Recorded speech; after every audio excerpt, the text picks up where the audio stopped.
ಇವತ್ತು ನಮಗೆ ಅನೇಕ ಸಂಘಟನೆಗಳು, ಸಂಘ ಸಂಸ್ಥೆಗಳು, ಹೋರಾಟಗಾರತಿಯರು, ಚಳವಳಿಗಳು ಬಂದಿದೆ. ಅವರೆಲ್ಲರ ಚಳವಳಿ ವಿಚಾರಗಳು ನಮ್ಮ ಪ್ರೆಸೆಂಟೇಷನ್ ಅಡಿಯಲ್ಲಿ ಬರುತ್ತೆ.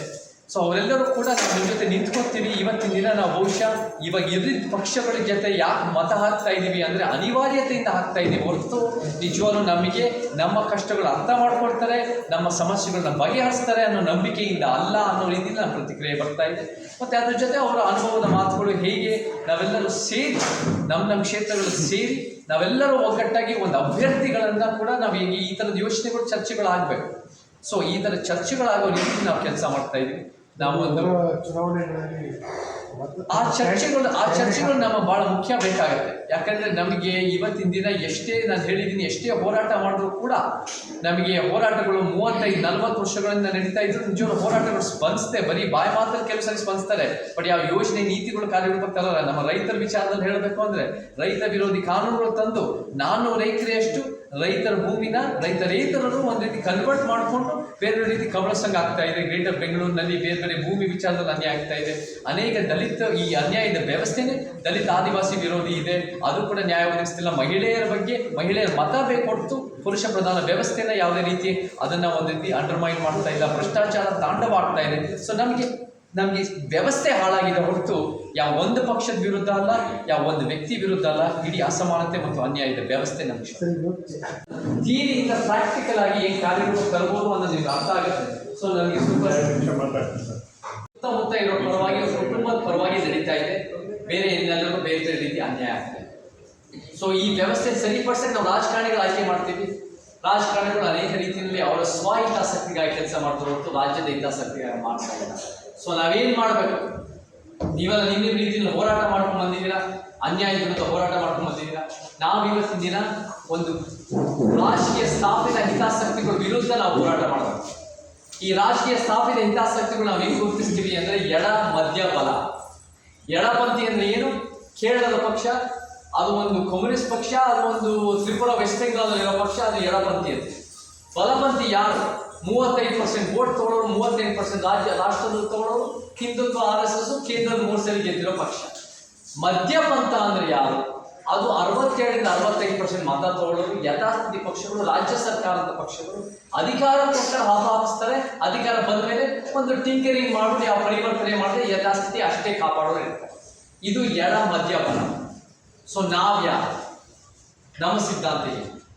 ನಮ್ಮ ಸಿದ್ಧಾಂತ ಇವತ್ತಿನ ದಿನ ನಾವು ಸಮಾನತೆ, ನ್ಯಾಯ, ವೈಜ್ಞಾನಿಕತೆ ಮತ್ತು ಸಂವಿಧಾನ ಪೀಠಿಕೆ ನೀಡ್ತಿದ್ದೀವಿ. ನಾವೆಲ್ಲ ಬೇರೆ ಬೇರೆ ಜಾತಿಗಳಲ್ಲಿ ಹುಟ್ಟಿದ್ದೀವಿ, ಬೇರೆ ಬೇರೆ ಊರುಗಳು ಹುಟ್ಟಿದ್ದೀವಿ, ಬೇರೆ ಬೇರೆ ಲಿಂಗಗಳು ಹುಟ್ಟಿದ್ದೀವಿ, ಬೇರೆ ಬೇರೆ ಧರ್ಮಗಳು ಹುಟ್ಟಿದ್ದೀವಿ. ಇದು ಯಾವುದು ನಮ್ಮ ಆಯ್ಕೆ ಅಲ್ಲ. ಆದರೆ ಹುಟ್ಟಿದ ಮೇಲೆ ಏನು ಮಾಡ್ತೀವಿ? ಅದು ನಮ್ಮ ತನ, ಅದು ನಮ್ಮ ಆಯ್ಕೆ. ಹುಟ್ಟಿದ ಮೇಲೆ ಒಂದು ಸಮಾಜಕ್ಕೆ ಶ್ರಮಿಸ್ತೀವಿ, ಸಮಾನತಾವಾದಿಗಳಾಗ್ತೀವಿ. ಅದೇ ಒಂದು ಆದರ್ಶವಾದ ಆಲೋಚನೆ. ಮತ್ತೆ ನ್ಯಾಯ ಅಂದರೆ ಇತಿಹಾಸದ ತಪ್ಪುಗಳನ್ನ ಸರಿಪಡಿಸೋದು, ಅದನ್ನು ವೈಜ್ಞಾನಿಕವಾಗಿ ಸರಿಪಡಿಸಬೇಕು, ಸಂವಿಧಾನ ಪೀಠಿಕೆ ನೀಡ್ತೀವಿ. ಇವತ್ತಿನ ದಿನ ಈ ಸಮಾಜ ಕಟ್ಟಬೇಕು ಅಂದರೆ ಪ್ರತಿಯೊಂದು ನಿಂತಿದ್ದ ಶಕ್ತಿ ರಚನೆಗಳ ಮೇಲೆ, ಪವರ್ ಸ್ಟ್ರಕ್ಚರ್ ಅಂತ. ಜಾತಿ, ಲಿಂಗ, ವರ್ಗ, ಉದ್ಯೋಗ, ಭಾಷೆ, ಸಾಂಸ್ಕೃತಿಕ ವಿಚಾರಗಳು ಎಲ್ಲ ಕೂಡ ಪವರ್ ಸ್ಟ್ರಕ್ಚರ್. ಈ ಶಕ್ತಿ ರಚನೆಗೆ, ಪವರ್ ಸ್ಟ್ರಕ್ಚರ್ ಪ್ರತಿರೋಧ ಹೇಗೆ ಕೊಡಬೇಕು ಅಂದರೆ ಈ ಶಕ್ತಿ ರಚನೆಗೆ ತಳಮಟ್ಟದಿಂದ ಏರಿಸೋದು, ಮೇಲಿಂದ ಇಳಿಸೋದು ಒಂದು ಸಮಾಜ ಕಟ್ಟ. ತಳಮಟ್ಟದಿಂದ ಏರಿಸೋದು, ಮೇಲಿಂದ ಇಳಿಸೋದು ಸಮಾಜ. ಇವಾಗ ಒಂದು ಉದಾಹರಣೆ ಕೊಡ್ತೀನಿ ನಿಮಗೆ. 1% ಉಳ್ಳವರ ಹತ್ರ 40-50% ದುಡ್ಡಿದೆ. ಬಡ 50% ಜನರ ಹತ್ರ ಕೇವಲ 6% ದುಡ್ಡಿದೆ. ಹೆಂಗೆ ಸರಿಪಡಿಸೋದು?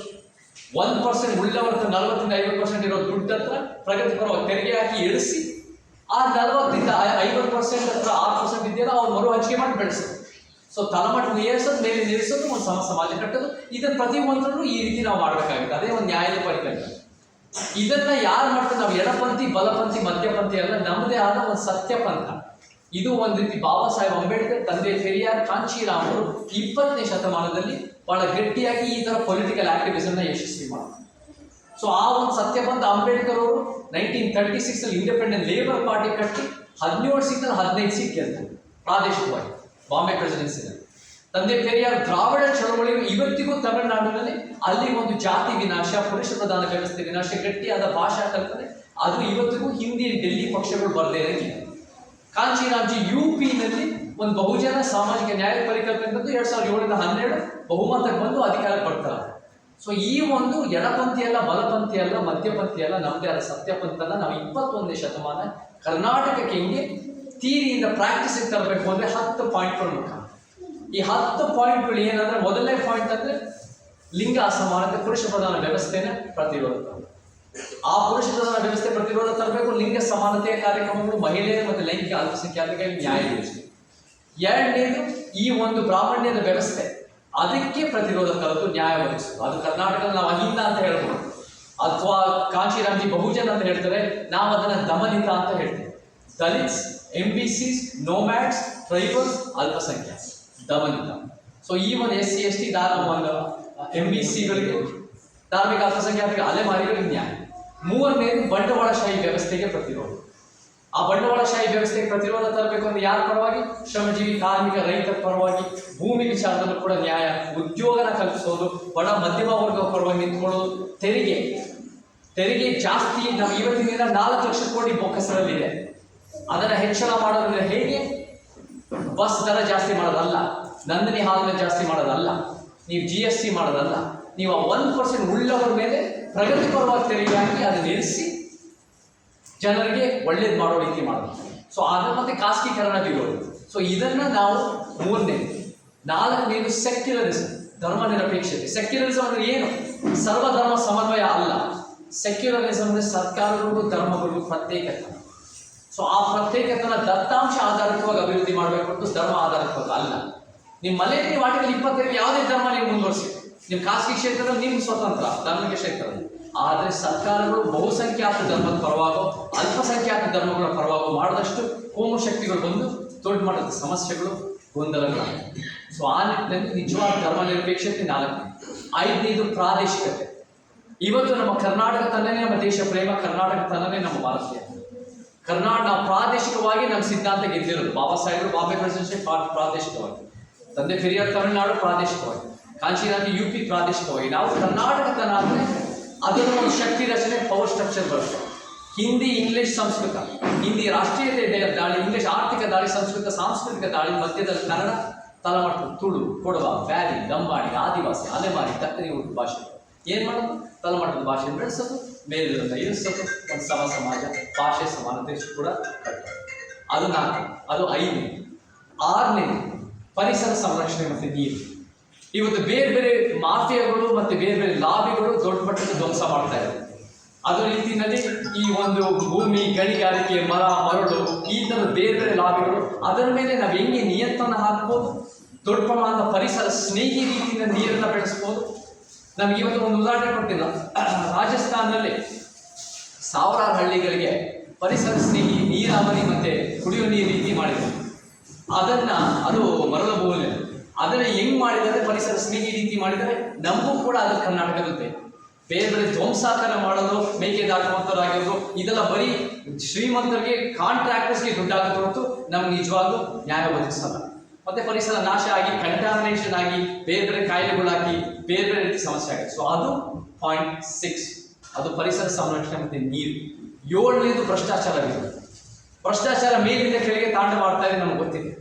ಅದನ್ನ ಹೆಂಗ್ ಸರಿಪಡಿಸೋದು? ಅದನ್ನ ಟಾಪ್ ಇಂದ ನಾವು ಅದನ್ನ ಪ್ರಶ್ನೆ ಮಾಡ್ತಾ ಬರಬೇಕು. ಲೋಕಾಯುಕ್ತ ಬಲಪಡಿಸೋದಾಗಿರ್ಬೋದು, ಪಾರದರ್ಶಕ ನೀತಿಗಳಾಗಿರ್ಬೋದು, ತಪ್ಪುಗಳ ವಿರುದ್ಧ ಕ್ರಮ ಆಗಿರ್ಬೋದು, RTI ಜಾಗೃತಿ, ಈ ಥರದ ಭ್ರಷ್ಟಾಚಾರ ಕಿತ್ತಾಕೋ ನಮ್ಮ ಉದ್ದೇಶ ಇರೋದು. ಭ್ರಷ್ಟಾಚಾರ ಒಂದೇ ಇಶ್ಯೂ ಇಟ್ಕೊಂಡು ನಾವು ಪೊಲಿಟಿಕಲ್ ಮೂವ್ಮೆಂಟ್ ಕಟ್ಟಕ್ಕಾಗಲ್ಲ. ಆದರೆ 10 ಪಾಯಿಂಟ್ ಮತ್ತು ಹೆಚ್ಚುವರಿಗಳಲ್ಲಿ ಭ್ರಷ್ಟಾಚಾರ ಒಂದು ಇಶ್ಯೂ ಇದ್ರೆ ಪರಿವರ್ತನೆ ಸಾಧ್ಯ. ಸೊ ಅದು 7. 8ನೇದು ಬಹಳ ಮುಖ್ಯವಾಗಿ ಅಭಿವ್ಯಕ್ತಿ ಸ್ವಾತಂತ್ರ್ಯ, ಮಾಧ್ಯಮದ ಸ್ವಾತಂತ್ರ್ಯ, ಪ್ರತಿಭಟನೆ ಸ್ವಾತಂತ್ರ್ಯ. ಆರ್ಟಿಕಲ್ 19. ಇವೆಲ್ಲ ಹೋರಾಟ ಮಾಡ್ಕೊಂಡು ಬಂದಿದೆ. ನೀವೆಲ್ಲ ಸರ್ಕಾರ ಪರವಾಗಿದ್ದರೆ ನೀವು ಬಚಾವ್, ಸರ್ಕಾರ ವಿರುದ್ಧ ಇದ್ದರೆ ಸುಳ್ಳು ಕೇಸ್ಗಳು, ಬೇರೆ ಬೇರೆ ನಿಮಗೆ ಕಿರುಕುಳ ಕೊಡೋ ಸಾಧ್ಯತೆಗಳಿರುತ್ತೆ. ನೀವೆಲ್ಲ ಅನುಭವಿಸಿದೆ.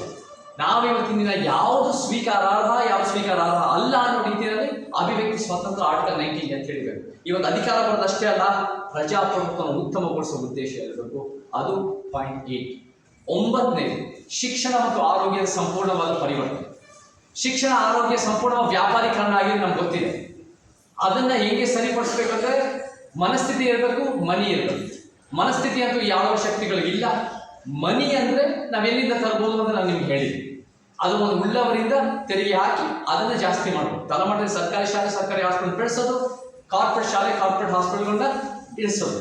ನಮಗೆ ಇವತ್ತಿನ ದಿನ ಈ ವ್ಯಾಪಾರೀಕರಣದಲ್ಲಿ ಯಾರ ದುಡ್ಡು ಇರುತ್ತೋ, ದುಡ್ಡು ಬರುತ್ತೋ ಅವರೇ ಅವ್ರ ಮಕ್ಕಳು ಅವ್ರ ಮೊಮ್ಮಕ್ಕಳೇ ದೊಡ್ಡ ಮಟ್ಟ ಒಳ್ಳೊಳ್ಳೆ ಹುದ್ದೆಗಳು ಸಿಗ್ತಾರೆ. ಯಾರಿವತ್ತು ಸಾಮಾಜಿಕವಾಗಿ, ಆರ್ಥಿಕವಾಗಿ, ಶೈಕ್ಷಣಿಕವಾಗಿ, ವಸತಿನಲ್ಲಿ ಎಲ್ಲ ರೀತಿಯಲ್ಲಿ ಒಂದು ರೀತಿ ವಂಚಿತರಿರ್ತಾರೋ ಅವರಿಗೆ ಮತ್ತೆ ಮತ್ತೆ ಸರ್ಕಾರಿ ಶಾಲೆಗಳು ಹೋಗಿ ಅನ್ಯಾಯ ಮೇಲೆ ಅನ್ಯಾಯ ನಡೀತಾರೆ. ಸೊ ಈ ನಿಟ್ಟಿನಲ್ಲಿ ನಮ್ಮ ಮಾದರಿ ಯಾವ ದೇಶ ಅಂದ್ರೆ ಯಾವ ಅಮೆರಿಕ ಅಲ್ಲ, ಯಾವ ಇಸ್ರೇಲ್ ಅಲ್ಲ. ನಮ್ಮ ಮಾದರಿ ಸ್ಕ್ಯಾಂಡಿನೇವಿಯನ್ ದೇಶಗಳು, Finland, Norway, Sweden, Denmark, Iceland. ಈ ದೇಶಗಳಲ್ಲಿ ನಂಬರ್ 1 ಸಂತೋಷದಲ್ಲಿ ನಂಬರ್ 1 ಈ ದೇಶಗಳು.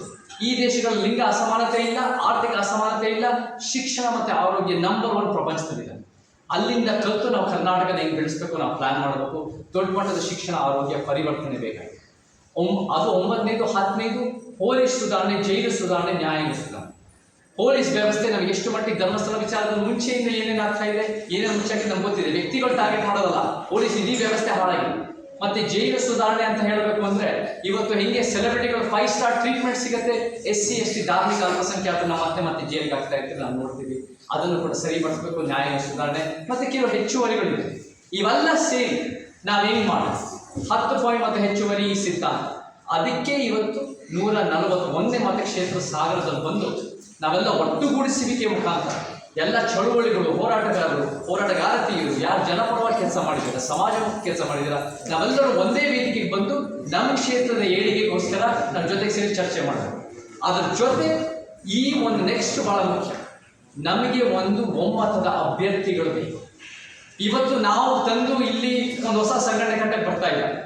ಸಾವಿರಾರು ಸಂಘಟನೆಗಳಿದ್ದಾರೆ, ಲಕ್ಷಾಂತರ ಸಂಘಟನೆಗಳು ಕರ್ನಾಟಕದಲ್ಲಿದ್ದಾವೆ.